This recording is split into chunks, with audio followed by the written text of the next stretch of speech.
கண்ணு இல்ல, சாப்பிடு. முடியாதுன்றல்ல. Good morning. ஏன்டா இப்படி என் உயிரை வாங்குற? சாப்பிடு. சுரேஷ், நல்ல பிள்ளைல அம்மா பிச்சை கேட்கணும். சாப்பிடுப்பா. அங்கிள், நீங்க கதை சொல்லி ஊட்டி விட்டாதான் நான் சாப்பிடுவேன். சுரேஷ், நான் பாத்துக்கிறேன், நீங்க போங்க. உன் பாடு, உன் அங்கிள் பாடு. என்ன கதைடா சொல்றது? குரு குரு குரு குரு குட் மார்னிங். Good morning. இப்போ ஒரு நல்ல கதை ஞாபகம் வந்துடுச்சு. ஒரு நன்றி உள்ள நாய் இருந்தது ஒரு ஊர்ல, புல்டாக். வா. என்னாச்சு அங்கிள்? என்னாச்சு அங்கிள்? ஒண்ணும் இல்ல. என்ன தம்பி, கைய வெட்டிக்கிட்டியா? ஐயோ சண்முகம், அந்த பேண்டேட் எடுத்துட்டு வா. பரவாயில்ல.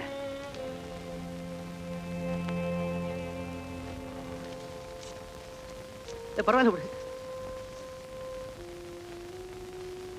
ஏப்பா, வலிக்குதா? கொஞ்சம் வலி இருந்தது. நீங்க ரத்தத்தை பார்த்து பதறப்போ என் வலியெல்லாம் பறந்து போச்சு. இதெல்லாம் எனக்கு ரொம்ப சாதாரணங்க. சுரேஷ் எனக்கு உங்க பிள்ளையா தோணல, என் சொந்த அக்கா பிள்ளையா தோணுது. நீ என்ன சொல்ற? அவன் என் அங்கிளும் கூப்பிடுறப்ப எல்லாம் அது ஒரு தனி அந்யோன்யமே இருக்கு. நீங்க என் தம்பியன் கூப்பிடுறப்ப எல்லாம் அது ஒரு தனி பாசமே எனக்கு தெரியுது. என்னமோப்பா, உன்னை எனக்கு அண்ணனாவே நினைக்க தோணல. நான் ரொம்ப கொடுத்து வச்சவங்க. நீங்க ஒன்றும் தப்பா நினைக்கலன்னா நான் ஒன்று கேட்கட்டா?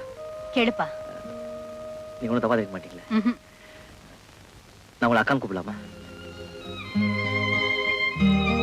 நீ அப்படி கூப்பிட்டேன்னா அதுக்கு நான் தான் ரொம்ப கொடுத்து வச்சவா.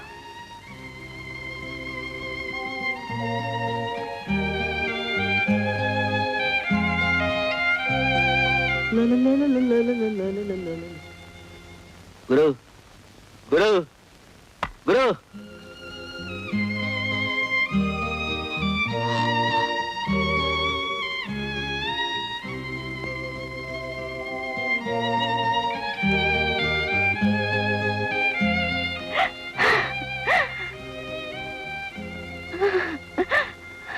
லக்ஷ்மி, நீ மறுபடியும் உன் தம்பியை நினைச்சு வருத்தப்பட ஆரம்பிச்சிட்டிய. மறக்கணும்னு தான் நானும் எவ்வளவு முயற்சி பண்றேன். ஏதாவது ஒரு சந்தர்ப்பத்துல யாராவது ஞாபகப்படுத்திட்டே இருக்காங்க. லக்ஷ்மி, நீ இப்பதான் கொஞ்ச நாளா நல்லா இருக்க. நீ அவனை நினைச்சு கவலைப்பட ஆரம்பிச்சிட்டா மறுபடியும் உனக்கு நெஞ்சு வலி வந்துடும். அதுக்கப்புறம் டாக்டர், மருந்து, மாத்திரைன்னு அவஸ்தைப்பட வேண்டியிருக்கும். இல்லைங்க, மறக்கிறதுக்கு முயற்சி பண்றேன். லக்ஷ்மி, உனக்கு நெஞ்சு வலிக்குதா? நான் வேணா டாக்டருக்கு போன் பண்ணட்டுமா? அதெல்லாம் வேண்டாங்க. என்னாச்சு? இப்படித்தான்ப்பா, எதையாவது நினைச்சு ஃபீல் பண்ணா அடிக்கடி நெஞ்சு வலி வந்துடும். உங்க ஃபீல் பண்ற அளவுக்கு இப்ப என்ன நடந்தது? சரி, எதா இருந்தாலும் என்கிட்ட சொல்லாம. இதை பாருப்பா, இப்பதான் நான் அவளுக்கு எல்லாத்தையும் மறக்க வச்சிருக்கேன். நீ வேற எதையாவது கிளறி அவளுக்கு ஞாபகப்படுத்துறது. சாரி சார், அவங்க எதுக்காக ஃபீல் பண்றாங்கிறது என்கிட்ட சொல்ல வேண்டாம். ஆனா அவங்களுடைய நல்ல மனசுக்கு எந்த குறையும் வரக்கூடாது சார். சார், நான் இப்பவே திருத்தணி முருகன் கிட்ட பிரார்த்தனை பண்ணிக்கிறேன் சார். அவங்களுக்கு எவ்வளவு பெரிய குறையா இருந்தாலும் சும்மா பஞ்சா பறந்துடும் சார். நான் வரேன் சார். வரேங்க.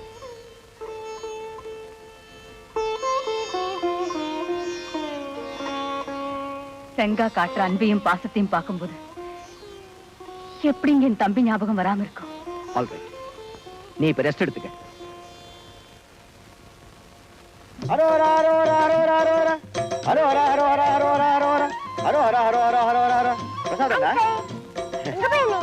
கோயிலுக்கு என்னங்கம்மா பிரசாதம்?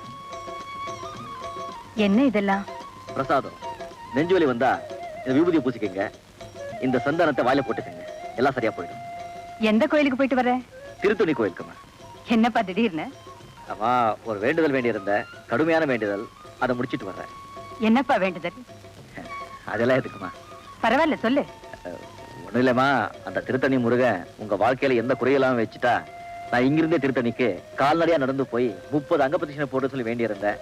அதை அட்வான்ஸா முடிச்சிட்டு வர்றேன். இவ்வளவு தூரம் நடந்தா போனே? உங்களுக்காக வேற யாருமா போக முடியும்? அவன் சாருக்கு கால் முடியாது, நம்ம சுரேஷ் இன்னும் குழந்தை. சாரு இந்த உடம்பை வச்சுக்கிட்டு மேலே ஏற முடியாது, ஏறினாலும் இறங்க முடியாது. அதான் நானே போயிட்டு வந்துட்டேன். இப்பத்தான் நான் உண்மையிலேயே வருத்தப்படுறேன். நீ என் கூட பிறக்கலையேன்னு.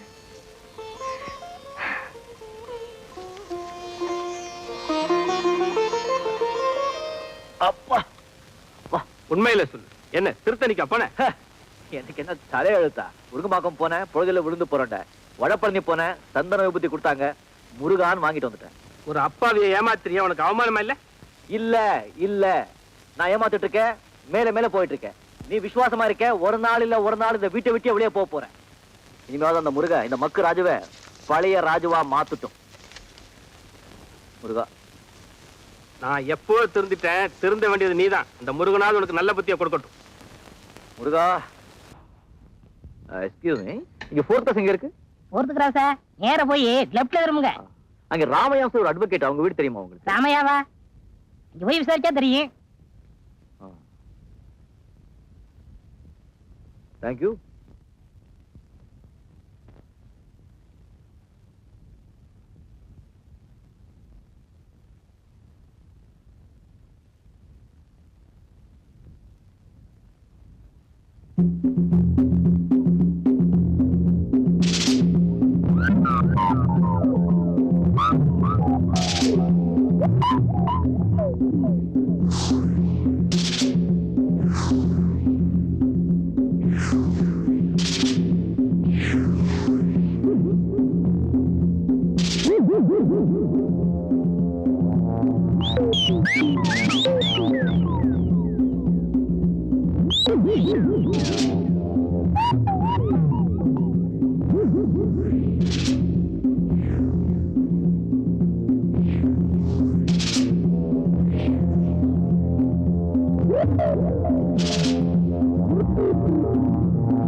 என்ன ராஜு, என்ன சத்தம்?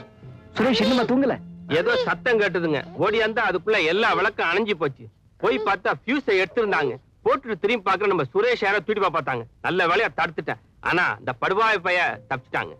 என்னங்க, அன்னைக்கு பிக்னிக்கு போயிருக்கும் போது குழந்தை கடத்த பார்த்தாங்க, இன்னைக்கு வீட்டுக்குள்ளேயே வந்துட்டாங்க. எனக்கு என்னமோ பயமா இருக்குங்க. கவலைப்படாதீங்கம்மா, இந்த மாதிரி நடக்காம பாத்துக்க வேண்டியது இனிமே ஏன் பொறுப்பு.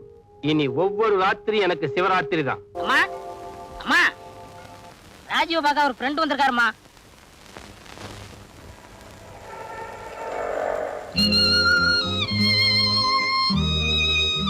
வர சொல்லு. உங்களை கூப்பிடுறாங்க.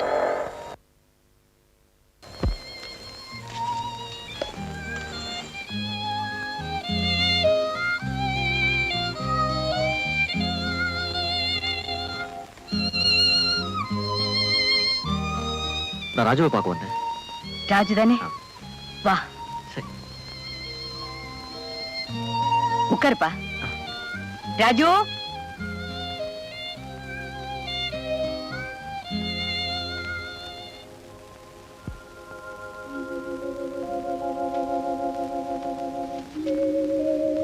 யாரு? ராஜு, ரங்கா, ராஜு எப்படி இருக்க? எனக்கு ஞாபகம் இருக்கா? உன்னை மறக்க முடியுமா? எப்படி இருக்க? என்ன பண்ணிட்டு இருக்க? உட்கார சொல்றேன். ராஜு, வேலைக்காக பல இடங்களை தேடினேன், எங்கேயும் கிடைக்கல. கடைசியில ராணுவத்துல போய் சேர்ந்துட்டேன். லீவ்ல வந்தேன், ஊருக்கு கொண்டு உடனே உனக்காக பல இடங்களை தேடினேன். நீ இங்க இருக்கேன்னு சொன்னாங்க. எப்படி இருக்க? நல்லா இருக்கேன். ரங்கா, இவங்கதான் இந்த வீட்டுக்காரங்க. எனக்கு வேலை கொடுத்து ஆதரிச்சவங்க. ரொம்ப நன்றிங்க. உங்க மாதிரி நாலு நல்ல ஆளுங்க இருக்கிறதுனால தான் எங்க மாதிரி ஆளுங்க இன்னும் உயிரோட வாழ்ந்துட்டு இருக்கோம். அப்படி எல்லாம் சொல்லாதீங்க. எல்லாரையும் காப்பாத்துறது அந்த கடவுள் தான். இல்லைங்க, அந்த கடவுள் நேரடியா வந்து எல்லாரையும் காப்பாற்ற முடியாது. அதனால உங்க மாதிரி உயர்ந்த உள்ளங்களை குடியிருந்து எங்க மாதிரி ஆளுங்களை எல்லாம் காப்பாத்திட்டு இருக்காங்க. ரங்காவோட உபதேசங்கள்லாம் கேட்டீங்கன்னா கொலகாரம் கூட குழந்தையாயிடுவான், முட்டாள் கூட புத்திசாலி ஆயிடுவான். பரவாயில்லையே, உங்க நண்பர் மேல ரொம்ப உயர்வான அபிப்பிராயம் வச்சிருக்கீங்களே. நாங்க 2 பேரும் நண்பர்களா மட்டும் இல்ல, கூட பிறந்த அண்ணன் தம்பிகளாவே பழகிட்டோம். நீங்க பேசிட்டு இருங்க, காஃபி அனுப்புறேன். சரி. டேய் ராஜு, குடுத்து வச்சோடா நீ. திடீர்னு எங்கிருந்து எங்கேயோ போயிட்டியே. அரண்மனை மாதிரி வீடு, ராஜா மாதிரி வாழ்க்கை, கையெடுத்து கும்பிட்ட மாதிரி முதலாளி அம்மா, வேற என்னடா வேணும் உனக்கு? பெரிய ஆளுப்பா. சார், யார நீ? நான் இந்த வீட்ல வேலை பாக்குறேன். உங்களை எங்கேயோ பார்த்த மாதிரி இருக்குதே. கோயில பாத்திருப்பேன். எனக்கு சாமி பக்தியே கிடையாது சார். ராமகிருஷ்ண ஆசிரமத்துல பாத்திருப்பேன். அங்கெல்லாம் போனதே கிடையாது சார். லைப்ரரியில பாத்திருப்பேன். மழை பெஞ்சா கூட அங்க போக மாட்டேன். அதுல சூரிய நமஸ்காரம் பண்றதுக்கு பீச்சுக்கு போவேன், அங்க பாத்திருப்பேன். அங்க சுண்டல் கூட வாங்கி தின்னது கிடையாது சார். என்ன ஜூல பாத்திருக்கேடா? இதே அடி அதே கிளப் சார். உங்களை சீட்டாட கிளப்ல பாத்திருக்கேன் சார். டேய் அதிக பிரசங்கி, அவன் ஆர்மில இருக்க, அவன் எங்கடா நீ பாத்துக்க போற? போய் வேலை பாடுறா. ஓஹோ, அப்ப இவர் வேற ஆள் போல் இருக்கு சார்.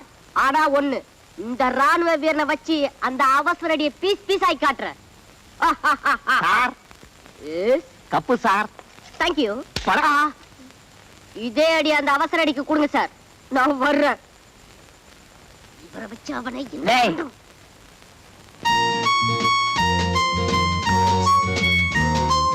இவர் என் கணவர். இவரு ராஜுவோட ஃப்ரெண்டு. மிலிட்டரியில இருந்து லீவ்ல வந்திருக்காரு. உட்காருப்பா, பரவாயில்ல. I am Master Suresh. I'm right. UKG discontinued. Glad to meet you. Thank you. Suresh. ஆமா, சுரேஷ். சுரேஷ். ஆமா, பெரிய படிப்பாச்சே, பாதியிலேயே நிறுத்திட்டீங்க. எனக்கு தெரியும், மம்மியை கேளுங்க. குழந்தை படிப்பை நிறுத்திட்டீங்க. எல்லாம் காரணத்தினால்தான் படிப்பு நிறுத்திட்டோம். பணம் எவ்வளவு இருந்தாலும் படிப்பு ரொம்ப முக்கியம் இல்லையா? குழந்தை எப்படியாவது படிக்க வைங்க. நான் வர்றேங்க. ஏன்பா அதுக்குள்ள புறப்பட்டுட்டேன்? இன்னைக்கு எல்லாரும் தான் லீவ் இருக்கு. இங்கே எங்காவது பக்கத்துல ஒரு சின்ன ஹோட்டல் பார்த்து ரூம் எடுத்து நான் தங்கிக்குவேன். வேணும்னா அடிக்கடி வந்து ராஜுவை பாக்குறேன். எதுக்காக அங்கெங்கே அலையணும்? கப்பல் மாதிரி வீட்டை கட்டி வச்சிருக்கோம், இங்கே தங்கலாமே. என்னங்க? ஐயோ, என்னால உங்களுக்கு எதுக்கம்மா வீண் சிரமம்? சிரமம் என்ன இருக்குதுல? உன்ன மாதிரி ஒரு ஆள் வீட்டுல இருந்தா எங்களுக்கும் உதவியா இருக்கும். நீங்க என்ன சொல்றீங்கன்னு எனக்கு புரியல. இந்த குழந்தைய கடத்துறதுக்கு ஒரு பெரிய கும்பலே காத்துக்கிட்டு இருக்குப்பா. நேத்துக்கு ராத்திரி கூட ஒருத்த முயற்சி பண்ணா. நல்ல வேளை இவர் இருந்தனால தப்பிச்சோம். பெத்த குழந்தை ஓடி ஆடி விளையாடுறத பார்த்து ரசிக்க வேண்டிய ஒரு தாயும் தகப்பனும் அதுக்கு எந்த நேரத்துல ஆபத்து வருமோன்னு பயந்துகிட்டு இருந்தா அவங்க மனசு எப்படி இருக்கும் யோசிச்சு பாருப்பா. உங்க மாதிரி ஆளுங்களுக்கு இந்த மாதிரி ஒரு சோதனையா? முருகா, நீங்க ஒண்ணும் கொல்லப்படாதீங்கம்மா. எனக்கு 7 நாள் தான் லீவ் இருக்கு. வேணும் இன்னும் கொஞ்ச நாள் லீவ் எடுத்துட்டு இங்கே இருந்து அந்த கூட்டத்தை பூண்டோட ஒழிச்சுட்டு தான் நான் போவேன். என்ன ராஜு சொல்ற? அந்த வைராக்கியத்தோட தான் நானே இங்க இருக்கேன். ரொம்ப நன்றி ராஜு. உன் ஃப்ரெண்ட கூட்டிட்டு போ. நன்றிங்க. லக்ஷ்மி, இப்படி முன்ன பின்ன தெரியாத ஆளை வீட்டுல கொண்டு வந்து தங்க வைக்கிறியே, இது தேவைதானா? சின்ன வயசுல என் தம்பியை பிரிஞ்சு இப்போ பெத்த குழந்தையும் பிரிய வேண்டியது வந்தா அது என்னால தாங்கிக்கவே முடியாதுங்க. நம்ம குழந்தையோட பாதுகாப்புக்காக ஒருத்தருக்கு 2 பேர் இருக்கிறது தப்பு இல்லையே. இருந்துட்டு போட்டுங்க. It's all right. உன் இஷ்டப்படியே இருக்கட்டும். குரு, எங்க என்ன இது? எந்திரி. குரு, அதுக்கு சோத்து கொள்ளி இல்லாம நீ அடிச்சுட்டு வந்த பொருளெல்லாம் நான் தட்டிட்டு போயிட்டேன். அது போதாதுன்னு இப்ப உன்னிலேயே கிராஸ் பண்ணிட்டு இருக்கேன். என்னை மன்னிச்சு குரு. என்னப்பா சொல்ற? என்ன குரு, என் தொழில் குருவை இந்த வீட்டுக்கு முதல்ல வந்து டிக்கான போட்டுக்காரன்னு சொன்னா ஏதோ பெருசா திட்டம் போட்டுக்காரன்னு அர்த்தம். இந்த வீட்டுல அடிச்சதுல 60-40. ரங்கா, அது 60-40. நீ பார்த்த பழைய ராஜு இல்ல நான். நீ சொன்ன புத்திமதியால மனசு மாறி இன்னைக்கு மனுஷனா வாழ்ந்துட்டு. உனக்கு புத்திமதி சொன்ன அந்த ரங்கநாதன் வேலை தேடி தேடியே வெக்ஸ் ஆயிட்டு எப்போ செத்து போயிட்டா. இப்போ இந்த ரங்கா, அவசர அடி ரங்கா, கிரிமினல் நம்பர் 1, தினம் 1000-2000 அலட்சியமா பண்ணிட்டு இருக்கா. இத பார் குரு, சும்மா சேஞ்ச் ஆயிட்டே, திருந்துட்டே, நல்லவன் ஆயிட்டே, வள்ளுவர் ஆயிட்டே இந்த ரீல் எல்லாம் வெளியாகிட்ட விடு, என்கிட்ட வேண்டாம். விஷயத்த சொல்றியா? சத்தியமா சொல்றேன் ரங்கா, நீ சொன்ன ஒவ்வொரு வார்த்தையும் என் மனசுல ஈட்டி மாதிரி பாஞ்சிருக்கு. வேலை தேடி அலைஞ்சேன், இந்த குடும்பத்தோட தொடர்பு கிடைச்சிது. உண்மையா உழைச்சுக்கிட்டு இருக்கேன். ஊரார் சொத்துக்கு வேணும்னா பெய்யாலேற, நான் ஒரு நாள் சோத்துக்கு நாயாலே மாட்டேன் சொன்ன நீ இப்ப இந்த வீட்டுல நாயற்றோ கேவலமா வாழ்ந்துட்டு இருக்க. எனக்கு வெக்கமா இருக்கு குரு. நீ என்ன வேணாலும் சொல்லு, நான் இங்க நிம்மதியா இருக்கேன். அது போதும் எனக்கு. சரி, நீ வந்த விஷயம் என்ன? வா சொல்றேன். இந்த வீட்டு குழந்தைய கடத்துட்டு போய் ஒருத்தங்கிட்ட ஒப்படைச்சோம்னா செம்ம பணம். அதுக்கப்புறம் 2 பேரும் எங்கேயோ போயிடலாம். ரொம்ப ஈஸி கான்டாக்ட் குரு. அதுக்கப்புறம் வேணும்னா தொழிலை விட்டுடலாம். என்ன சொல்றேன்? இந்த முறைப்பு தானே வேண்டாங்கிறது. நேற்று ராத்து கூட வந்து தடுத்துட்ட, இப்ப கூட முறைக்கிறேன். ராத்திரி வந்து நீதானா? வேற யாருக்கு துணிச்சல் வரும் குரு? போடா வெளியே. என்ன மரியாதை கம்மியாகுது?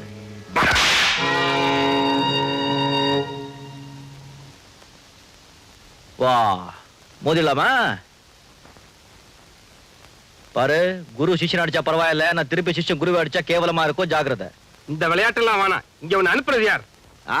4 பாட்டு போட வச்சுக்கிட்டா கூட சொல்ல மாட்டேன். சொல்றியா? போலீஸ கூப்பிடுவா. ரொம்ப வசதியா போச்சு. போலீஸ் வந்தா முதல்ல உன் கையில விலங்கு போட்டு முன்னால கூட்டு போறாங்க, பின்னால நானும் வர்றேன். நான் இப்ப திருந்தி வாழ்ந்துகிட்டு இருக்கேன். இப்போ திருந்திருக்கே கண்ணா. ஆனா உன் பழைய ரெக்கார்டுல போலீஸ் ஸ்டேஷன்ல அச்சா இருக்கு. அவங்க அப்பா நான் மாத்திரம் கோச்சுக்காது. அதை விடு, இதை எடு.